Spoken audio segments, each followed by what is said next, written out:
resolvi gravar essa intro aqui pra vocês bem rapidinho pra falar por que eu escolhi ir ao MASP numa terça-feira. Porque terça-feira, em vários estados do Brasil, os museus são gratuitos. Então, aproveitem isso, gente. Os valores dos ingressos costumam variar de acordo com o dia que você vai e com a exposição. Essa exposição do MASP, por exemplo, da Abdias Nascimento, do Volpi, etc., tá R$50 a inteira no final de semana, que é o dia que tem mais gente. E professor paga meia, estudante paga meia e assim vai. As terças-feiras são gratuitas em diversos museus, como no Rio de Janeiro o Museu da Manhã, mas aqui em São Paulo o MASP é gratuito às terças, o MIS é gratuito às terças, o Museu do Futebol é gratuito às terças, tá? A Pinacoteca é gratuita aos sábados. Todos eles têm um pré-agendamento que você faz, que você escolhe um horário mais ou menos, não tem importância atrasar, não é escrito, no, sabe assim, tipo, meu Deus, preciso chegar no horário, tá tudo bem se você dá uma leve atrasadinha, mas é bom fazer esse pré-agendamento para você garantir ali o seu lugar. De qualquer maneira, você vai ter que pegar fila quando você chegar, tá? E essa fila aí, por exemplo, nessa terça-feira que eu fui, no começo da exposição, eu fui às 10 horas numa terça-feira, que era quase o primeiro horário ali, tava cheio, mas tava controlável.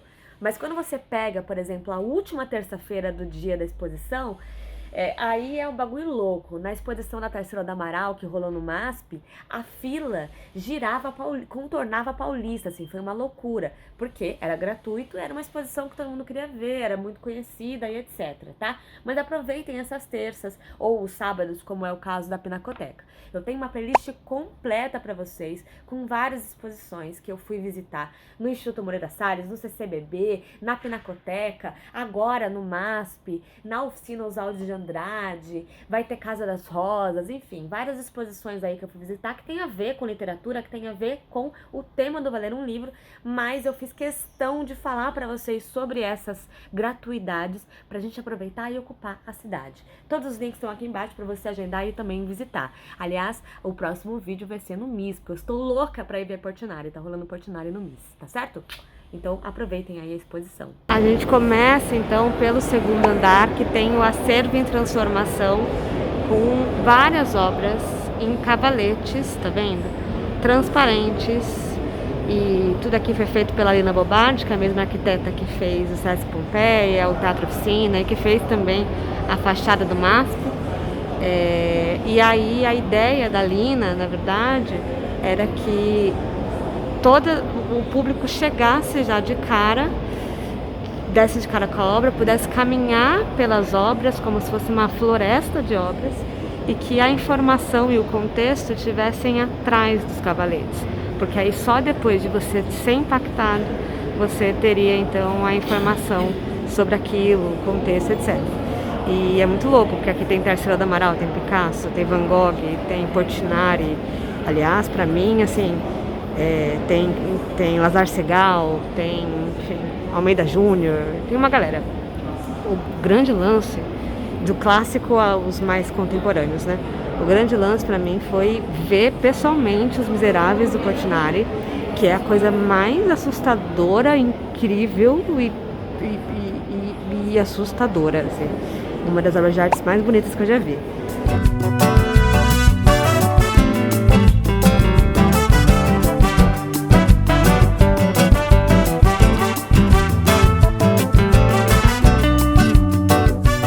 Daí aqui no primeiro andar tá a exposição do Volpi, né? São 96 obras, se eu não estou enganada, desse cara que veio, né, migrou da Itália para cá com a família, e ele era da construção civil, ele tinha se especializado em pintar paredes. Então é muito louco, ele ficou bem popular por conta dessas bandeirinhas aqui, né, dele, mas também por todos os quadros que ele também registra santos, sabe? Faz coisas mais populares do tipo. Mas eu estou, assim, muito interessante, mas depois de você ver a exposição nos cavaletes transparentes, sabe, é uma experiência completamente diferente, uma sala fechada, com paredes beges e tal. Então agora a gente está indo para o Abdias Nascimento, que está no subsolo. Para ir no Abdias, apesar de você ser direcionado para o elevador direto, para ir para o primeiro ou segundo andar, tem que dar a volta no térreo mesmo e aí descer porque fica no subsolo. Ninguém avisa nada, mas...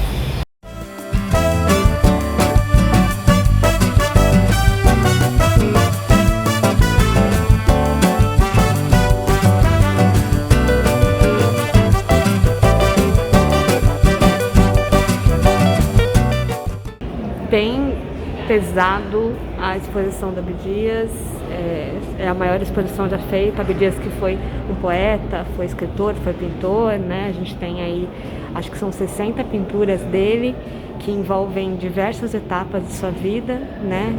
De quando ele morava no Brasil, de quando ele morava na Nigéria, e também já entra a exposição com uma bandeira do Brasil, uma releitura da bandeira do Brasil com Oxóssi, para meio que pensar também sobre o que é esse país que tem uma bandeira com uma frase positivista, né, do ordem e progresso, um país que tem uma democracia racial, mas que na verdade condena e mata o povo negro, né?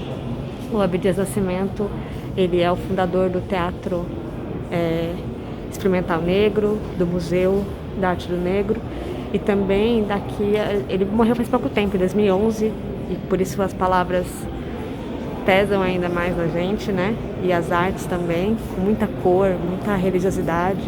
E também brinca com a ideia, né, desse artista pan-americano, que é uma questão com o nome, né? De que não é só pan-americano. Tem que juntar a África aí, nessa parada, né? A Lélia Gonzalez falava, né? Ativista negra feminista, falava sobre o ladino-americano. É a mesma ideia aqui. Então, nossa, pesadíssimo.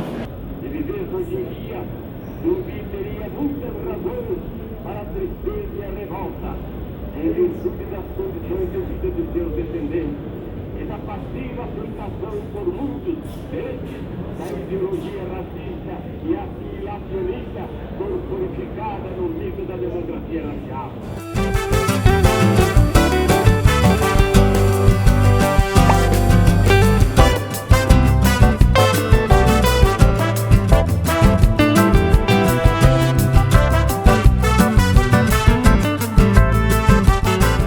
Por último, não menos importante, aqui no segundo subsolo tem a exposição do Luiz Zerbini, que começa, na verdade, com essa obra aqui, que chama A Primeira Missa.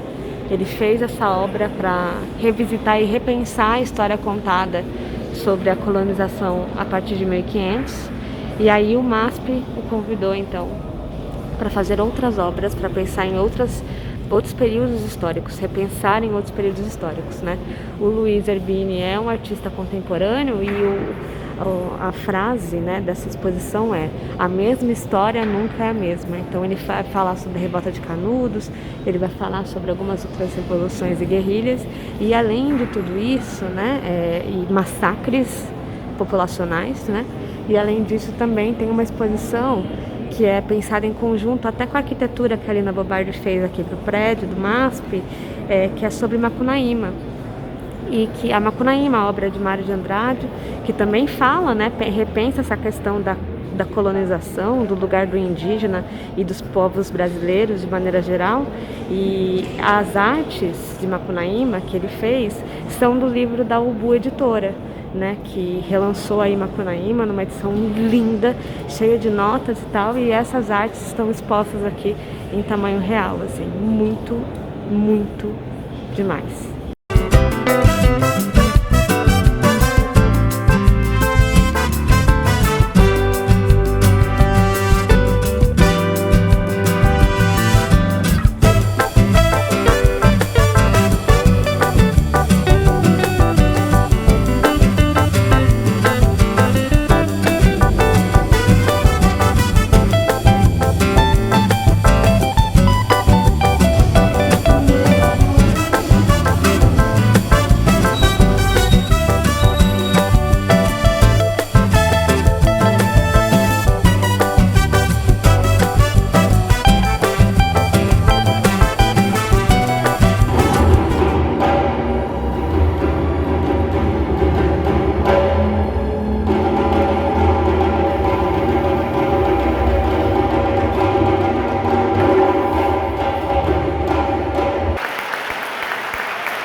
Oswald de Andrade, né, que fica na rua Três Rios, no Bom Retiro, e que inclusive foi idealizada pelo Rudá, né, o filho do Oswald.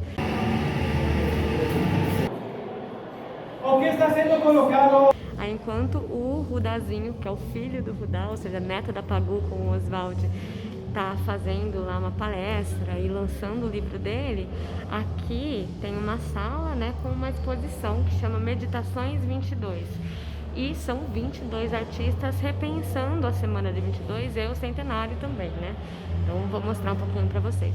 É interessante porque a análise desses 22 artistas foi baseada num poema do Mário de Andrade sobre o Rio Tietê e sobre as águas do Rio Tietê de qualquer maneira, porque na época da semana, legal, porque na época da semana o Rio Tietê era nadável, né? A água não era o que a gente conhece hoje, que é inabitável, não dá para nadar, não dá para beber, não dá para fazer nada. E uma coisa mais interessante ainda é que a própria ideia do Manifesto Antropofágico, que foi alguns anos depois da semana de 22, foi feito, eles tiveram a ideia num restaurante em Santana, enquanto eles comiam rãs pescadas nas águas do Rio Tietê. Então, interessante que eles repensem aqui a água e perguntem, né, esses 22 artistas, o que a gente fez com as nossas águas do Rio Tietê, né? Além disso, para mim também tem uma ideia ainda maior, porque além do Rio Tietê, o Rio Pinheiros, aqui também em São Paulo, era nadável na época.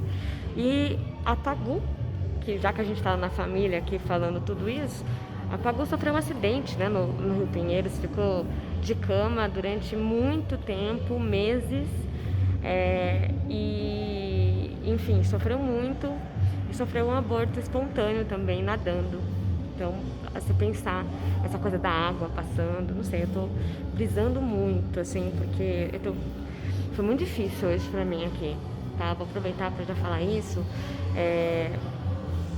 Peraí, antes de eu falar isso, deixa eu falar uma coisa. Aqui também tem um espaço de peça de teatro. Essa exposição vai até março. Rolou um ciclo de palestras. Aí tem o Cineclube Oswald de Andrade, que fica desse lado aqui, que tá rolando filmes. Toda quarta-feira o Rudazinho tá trazendo um filme aqui. E também tem peças, tem uma peça sobre a Pagu, enfim, tem várias coisas que eles estão fazendo em torno da semana, né?